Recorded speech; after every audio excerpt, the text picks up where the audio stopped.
Every minute, people around us make choices that shape their futures, but it's the ones we make about who we surround ourselves with that echo longest into our lives.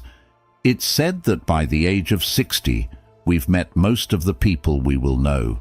If that's true, then each choice to keep someone in our life isn't just a short-term decision. It's a long-term commitment to the influences that will color our sunset years. In the world of Stoicism, we learn that our tranquility and virtue are heavily influenced by our environment, especially by those closest to us. Today, we're diving deep into a topic that touches each of our lives profoundly as we age: the types of people to avoid to safeguard our peace, happiness, and moral progress. This isn't just about making our old age more serene. It's about crafting a life philosophy that ensures the years ahead are not just endured, but enjoyed with wisdom and clarity. Stick with me, and let's explore how to wisely choose the company we keep, as guided by the timeless wisdom of Stoicism. If you appreciate the insights we're sharing here, the simplest favor you can do for us is to hit that subscribe button and make sure not to skip any part of the video, as each piece of advice builds on the last to offer you a comprehensive guide to enriching your life. Let's get started. Number 1. The chronic complainer. This individual has a special knack for finding a cloud in every silver lining. They can transform any situation, no matter how pleasant, into a grievance session.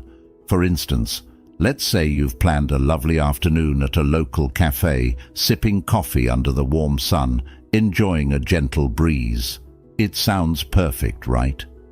But the moment your companion starts lamenting about the coffee being too hot, the breeze being too chilly, or the cafe being too crowded, you can feel the atmosphere and your spirits dampen. Now, you might wonder why it's so important to steer clear of chronic complainers, especially as we grow older. Stoicism teaches us that it's not the external circumstances, but our reactions to them that define our peace of mind. Constant exposure to negativity can start to skew our perception of the world. It's like being in a room where a small, persistent leak slowly floods the space. Initially, it's just annoying, but eventually it can become destructive. Chronic complainers often don't realize the impact of their words, not just on their own mental state, but also on those around them. Research suggests that such negativity can even have a tangible effect on our health, increasing stress, and thereby affecting everything from our cardiovascular health to our mental well-being.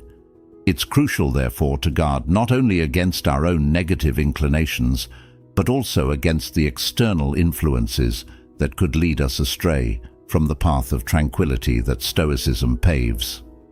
What can you do if you find yourself frequently in the company of a chronic complainer? First, recognize the power you have over your reactions. You cannot change their nature, but you can change how you engage with it. Imagine yourself as a fortress. Your walls are your rational judgments, which protect you from the siege of negativity. When complaints start flying, reinforce your walls by reminding yourself of the good in the situation. Then, introduce positive observations into the conversation to counterbalance the negativity. This is not just about being optimistic, but about actively practicing a Stoic exercise in reframing your perspective to maintain your emotional equilibrium. Ultimately, the goal is not to transform the complainer, that's beyond your control, but to preserve your own peace of mind. Encourage conversations that focus on gratitude or constructive topics. If all else fails, it may be necessary to limit your exposure to this negativity. Remember, as Epictetus said, we are not disturbed by what happens to us, but by our thoughts about what happens to us. In managing your interactions with chronic complainers, you are essentially managing your thoughts and maintaining your Stoic peace. Number 2. The unstoppable gossiper.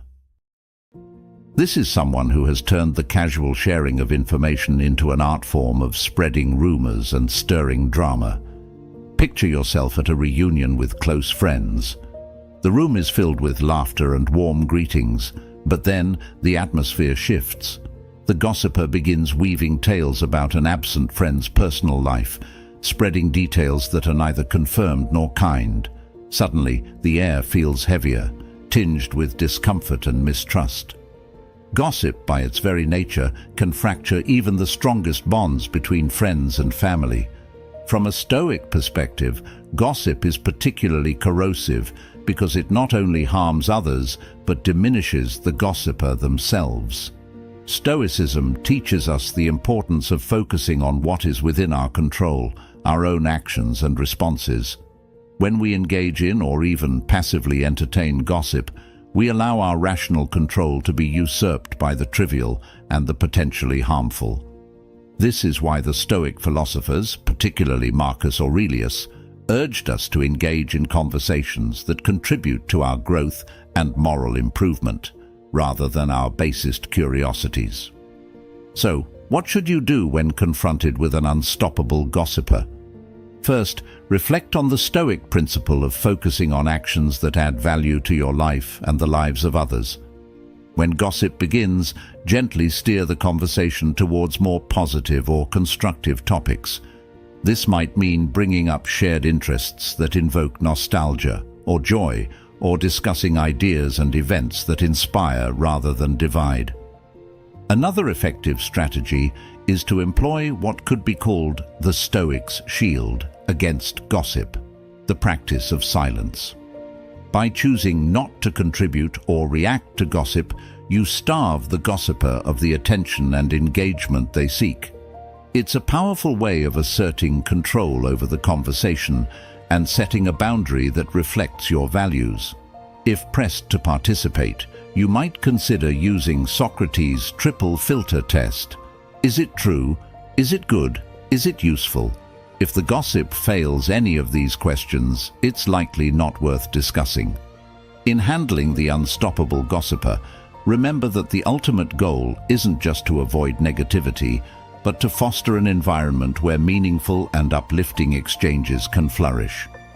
As you distance yourself from those who spread rumors, you cultivate a social circle that is not only supportive, but enriching.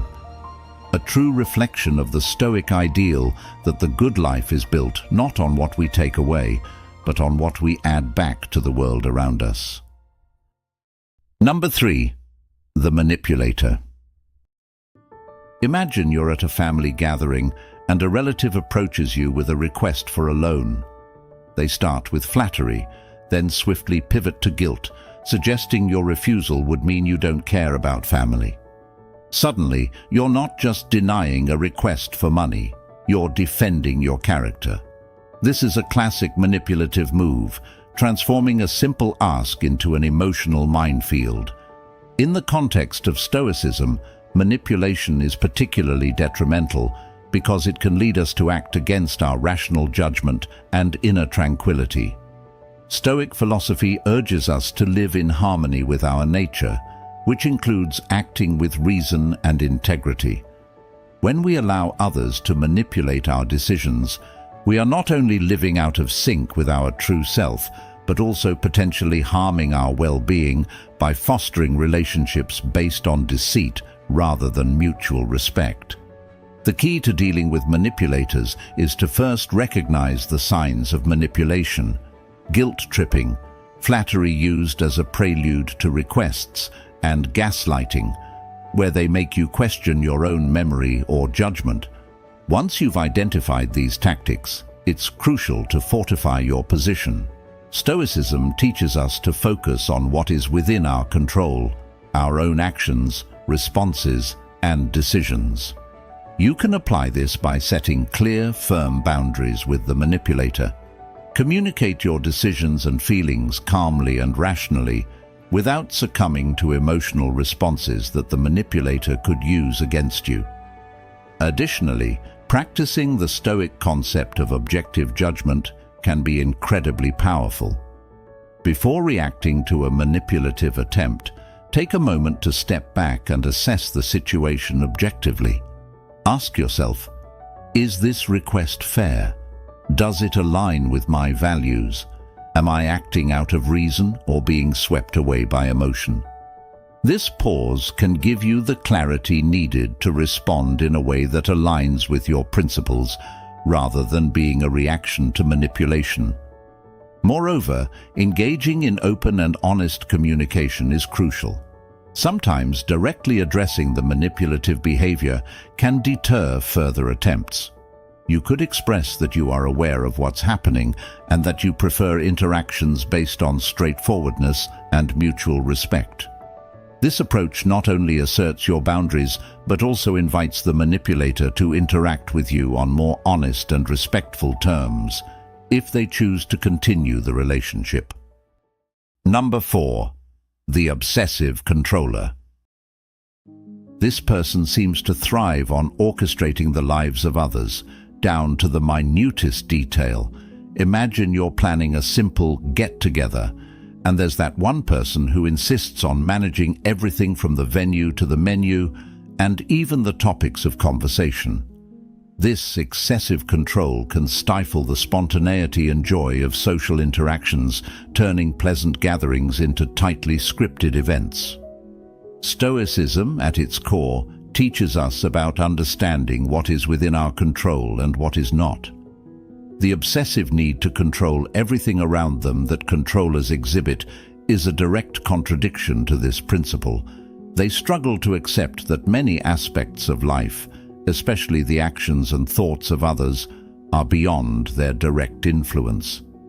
This battle against the natural flow of life can not only create tension and discomfort for those around them, but can also lead to their own internal turmoil and unhappiness. Dealing with an obsessive controller requires a delicate balance of compassion and firmness. It's important to recognize that their behavior often stems from deep-seated fears or insecurities. They may control as a way to mitigate their anxiety about the unpredictability of life. From a Stoic perspective, we should approach this with understanding, but also with a clear boundary setting. Engaging with them about the limits of what they can realistically control and highlighting the peace that comes from embracing some level of uncertainty can sometimes ease their compulsive need to manage everything. When interacting with an obsessive controller, it's also crucial to assert your own autonomy. Communicate clearly and assertively that while you appreciate their efforts, you also value creativity, spontaneity, and the freedom to make your own choices. It can be helpful to set specific boundaries that detail what is acceptable and what is not in your interactions. This not only protects your own well-being, but also provides clear guidelines for the controller, which can actually reduce their anxiety by defining what they can expect in your relationship. Furthermore, encouraging them to engage in Stoic exercises, such as reflecting on what truly lies within their control, can be beneficial. Encouraging them to focus on controlling their responses and attitudes rather than external circumstances could help alleviate some of their compulsions to overmanage. While dealing with an obsessive controller can be challenging, it's important to remember that through thoughtful dialogue, firm boundary setting, and a bit of Stoic wisdom, you can maintain a healthy relationship while helping them see the beauty and peace in letting go a little. Number 5. The attention hoarder. This is the individual who, no matter the conversation or setting, finds a way to redirect all attention back to themselves. Imagine being at a gathering where everyone is eager to share news and stories from their lives, but there's one person who consistently steers the conversation back to their own experiences, often overshadowing others. This can not only dampen the spirit of communal sharing, but also leave others feeling unheard and undervalued.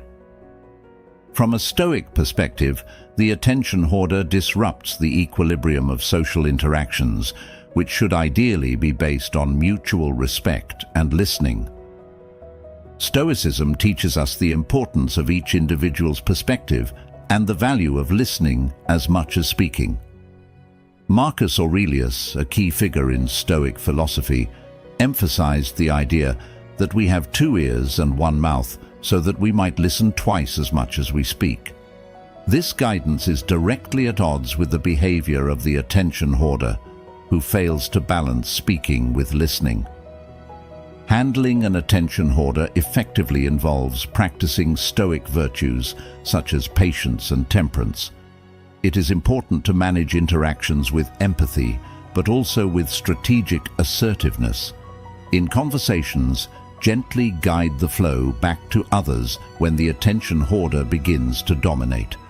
This can be done by interjecting with directed questions to others in the group, essentially inviting them to share their thoughts and stories. This not only curtails the hoarder's monopolization of the conversation, but also enriches the interaction for everyone involved. Additionally, direct communication about the dynamics of conversation can sometimes be necessary. It's perfectly reasonable to express in a respectful manner that while their stories are appreciated, the group also values the experiences and contributions of all present. This can be framed positively by emphasizing the desire to hear from everyone, which fosters a more inclusive and engaging discussion. Encouraging the attention hoarder to reflect on their behavior might also be beneficial. Stoicism advocates for self-awareness and the examination of one's actions and their impacts on others. Suggesting a moment of reflection, perhaps by asking them how they feel when others share stories, can mirror the importance of reciprocity in social exchanges. Number 6. The self-interested opportunist. This person seems to be a fair-weather friend, always around during your successes or when it's advantageous for them, but conspicuously absent when you're facing challenges or need support. Picture a scenario where you're celebrating a personal achievement with a gathering of friends. The opportunist is lively and engaging, showering you with congratulations. However, when you later need help moving or support during a tough time, they are suddenly unavailable, their earlier enthusiasm replaced by silence. In the Stoic framework, this behavior is problematic because it undermines the concept of genuine friendship, which is built on mutual respect, support, and sincerity, qualities that the opportunist lacks. Stoicism teaches us the value of self-sufficiency and the importance of having relationships that are not merely transactional, but are enriching and based on true virtue. As Seneca, the Stoic philosopher, wrote, "A gift consists not of what is done or given, but in the intention of the giver or doer." Thus, a relationship predicated on self-interest lacks the genuine intention of goodwill and falls short of the Stoic ideal of meaningful human connections. To deal with self-interested opportunists, first, it's essential to recognize their patterns. Observation over time will reveal the conditional nature of their friendship.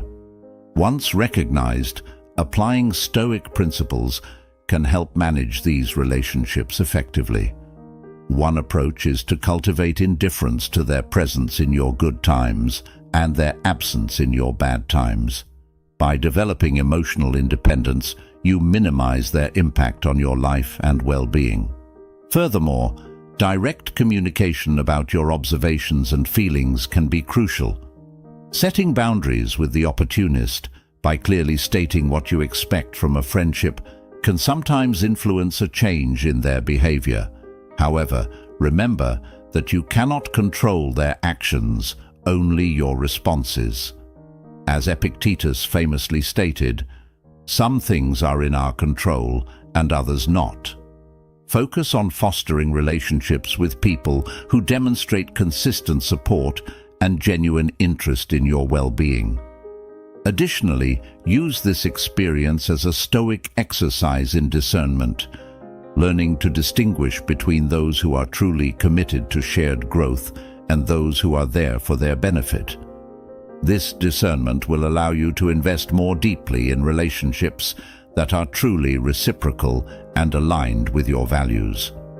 While the self-interested opportunist can be a source of frustration, using Stoic wisdom to understand and navigate these relationships can turn them into opportunities for personal growth and greater relational wisdom. By focusing on building a circle of sincere and supportive friends, you not only protect your emotional health, but also create a community that reflects the Stoic values of virtue and mutual respect. Number 7. The secretly envious. This type of individual may appear supportive and cheerful to your face, especially during your moments of success, but beneath the surface there lurks a simmering resentment or jealousy over your accomplishments. Imagine you're sharing news of a promotion or a significant personal achievement. The secretly envious person might smile, offer congratulations, and even toast to your success. Yet, their compliments might carry a subtle undertone of sarcasm, or they might swiftly change the subject to divert attention away from your achievements. Stoicism offers a valuable lens through which to view envy. It teaches us that true contentment comes from within and is not dependent on external circumstances or comparisons with others. Envy is seen as a manifestation of misplaced values. It arises when people place too much importance on external validations rather than internal virtues. Marcus Aurelius, a Stoic philosopher, advises us to focus on our own actions and maintain inner virtue regardless of external situations. He prompts us to consider that the good life is built on personal ethical practices, not on surpassing others. Dealing with the secretly envious requires a nuanced approach. Firstly, it is essential to foster self-awareness of your own successes and to appreciate them independently of others' validations. By anchoring your self-esteem in your own values rather than external approval, you reduce the impact of others' envy on your emotional state. Moreover, it can be beneficial to address the issue directly if the relationship is important to you and you sense underlying envy. This doesn't mean confronting their envy head-on, but rather opening up a dialogue about mutual support and how you can celebrate each other's successes genuinely. Sometimes just acknowledging the achievements and struggles of the envious person can help alleviate their feelings of inadequacy or competition. Another Stoic practice that can be helpful is reflecting on the impermanence of success and the common human experiences of ups and downs. Sharing this perspective can help normalize the experiences of fluctuating fortunes, thereby reducing feelings of envy. It's about creating a culture of empathy and mutual respect, where successes are viewed as collective rather than individual. Lastly, consider gradually distancing yourself if the envious behaviors persist and begin to drain your energy. Stoicism teaches us to choose our companions wisely, suggesting that we spend time with those who uplift and inspire us, rather than those who subtly bring us down. Maintaining a calm and detached approach will help you manage interactions with the secretly envious, keeping your inner peace intact.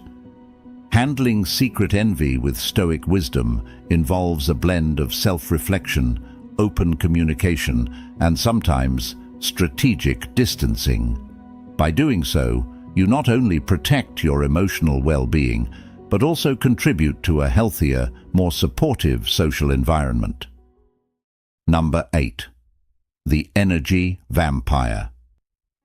This person seems to have an uncanny ability to leave you feeling exhausted after every interaction. They often monopolize conversations with their problems and dramas, sucking the vitality out of those around them without giving much, if anything, back in terms of support or positivity. Picture this. You enter a meeting feeling good, but by the time you leave, you're inexplicably tired and downcast. That's the hallmark effect of an energy vampire. From a Stoic perspective, dealing with energy vampires involves understanding and practicing the principle of protecting your inner citadel from external disruptions. Stoicism teaches that true peace comes from within and should not be easily disturbed by external factors, including the negative energy of others. Marcus Aurelius reminds us to maintain our composure and not to be affected by the opinions or emotions of others, as true tranquility depends not on external conditions, but on our internal state. Handling an energy vampire effectively requires setting firm emotional and physical boundaries. It's crucial to recognize when your energy is being drained and to limit your exposure to this individual as much as possible. This might mean keeping interactions brief, steering conversations away from negativity, or in some cases, ending conversations when they become too draining. It's not about being rude, but about prioritizing your well-being. Another Stoic strategy is to cultivate an attitude of indifference to the emotional drama that an energy vampire thrives on. By practicing non-reactivity, you protect your inner peace. This involves seeing their behavior as an external event that you can choose not to let penetrate your emotional state. Imagine their words and actions as a storm outside that can't reach you because you are sheltered within your Stoic mindset. Additionally, it can be helpful to engage in reflective exercises to strengthen your inner resilience. Regularly practicing mindfulness or meditation can enhance your ability to remain centered and calm in the face of emotional turmoil. This not only helps in dealing with energy vampires, but also improves your overall emotional intelligence and stability. Finally, if you must interact with an energy vampire regularly, try to bring positivity into your encounters. Sometimes, setting a positive tone and leading by example can influence the dynamics of your interactions. Encouraging discussions about solutions rather than problems or steering conversations towards shared interests can mitigate the draining effects. While energy vampires can be challenging to deal with, applying Stoic principles allows you to protect your inner peace and maintain your energy. Thank you for joining us today on Stoic Journal. As we navigate life's challenges, remember, the company we keep shapes not just our days, but our very being. Choose wisely, live well, and may your path be one of peace and clarity. Don't forget to check out one of the suggested videos on your screen to continue enriching your journey with Stoic wisdom. Thank you for being part of our community. Here's to growing together in wisdom and virtue.